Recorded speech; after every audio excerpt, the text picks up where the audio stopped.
Welcome to Ashith சமையல். இன்றைக்கி காட்டு யானையில் இட்லி எப்படி செய்கிறதுன்னு பார்க்கலாம்.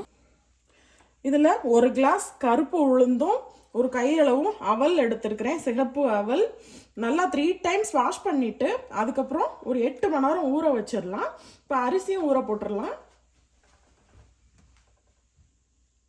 அதே கிளாஸில் 4 கிளாஸு காட்டு யானை அரிசியும் 1 ஸ்பூன் வெந்தயம், இந்த ஸ்பூனில் 1 ஸ்பூன் வெந்தயம் போட்டு 3 டைம்ஸ் வாஷ் பண்ணி இதையும் 8 மணி நேரம் ஊற வச்சிடலாம். அதுக்கப்புறம் அரைச்சிடலாம். 8 மணி நேரம் ஆயிடுச்சு. இப்போ போட்டு அரைச்சி எடுத்துடலாம். ஃபஸ்ட்டு உளுந்து போடுறதுக்கு முன்னாடி நம்ம தண்ணி ஊற்றிடலாம். தண்ணி ஊற்றிட்டு உளுந்து போட்டோம்னா ஈஸியாக அரைச்சிடும், ஈஸியாக அரைப்படும்.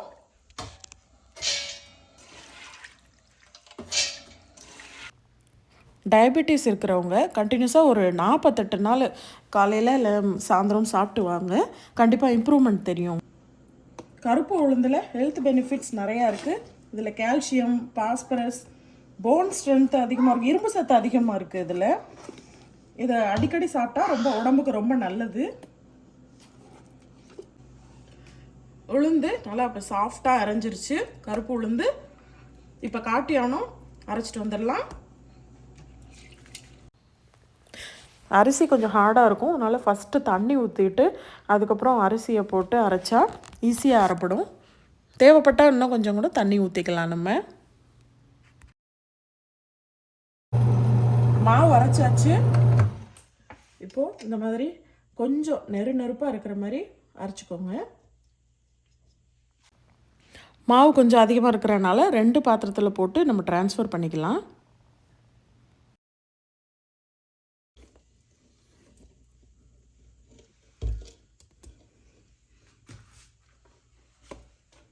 இதில் பாதையும் அதில் பாதையுமா போட்டு மிக்ஸ் பண்ணிக்கலாம். ஒரு அரை கையளவு உப்பு எடுத்திருக்கேன், போட்டு நல்லா மிக்ஸ் பண்ணி விட்டுறலாம். உளுந்தும் அரிசியும் நல்லா மிக்ஸ் ஆகணும். அது வரைக்கும் நல்லா கலக்கி விட்டுக்கிட்டே இருங்க.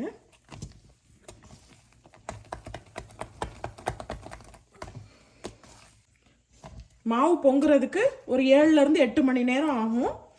பொங்கினதுக்கப்புறம் எடுத்து இட்லி ஊற்றிடலாம். 8 மணி நேரம் ஆயிடுச்சு. மாவு நல்லா பொங்கி வந்துருச்சு. இப்போ இதை கொஞ்சம் மிக்ஸ் பண்ணிக்கலாம்.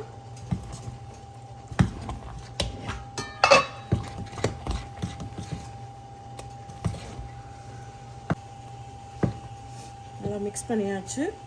இப்போது இட்லி தட்டில் நல்லா ஆயில் விட்டுருக்கேன். எண்ணெய் தடவிட்டு இட்லி ஊற்றிட்டு பார்ப்போம் எப்படி இருக்குன்னு. இட்லி இப்போ ரெடி ஆகிடுச்சு, எடுத்துடலாம். நல்லா ஒட்டாமல் வந்திருக்கு.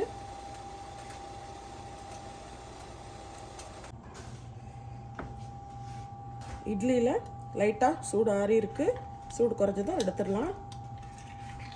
பாருங்க, நல்லா சாஃப்டாக வந்திருக்கு.